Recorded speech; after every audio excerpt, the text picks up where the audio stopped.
બારિયા નગરપાલિકાની 3 વોર્ડની 6 બેઠકોની પેટા ચૂંટણીને લઈને સ્થાનિક રાજકારણમાં ગરમાવો જોવા મળી રહ્યો છે। પક્ષાંતર ધારા હેઠળ 6 સભ્યો ગેરલાયક ઠેરવાતા બેઠકો ખાલી પડી હતી, જેના કારણે પેટા ચૂંટણી યોજાઈ રહી છે। ઉમેદવારી પત્ર ભરવાના અંતિમ દિવસે કુલ 30 જેટલા ફોર્મ ભરાયા છે। ભાજપે તમામ 6 બેઠકો પર નવા ઉમેદવારોને મેદાનમાં ઉતર્યા છે, જેમાં જ્યારે ગેરલાયક ઠેરવાયેલ પૂર્વ સભ્યો પણ ફરી ચૂંટણી જંગમાં ઉતર્યા છે।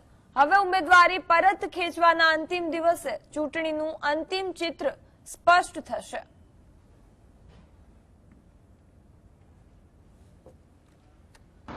ત્રણ વોર્ડમાં 6 સીટ ઉપર પેટા ચૂંટણી યોજાઈ રહી છે।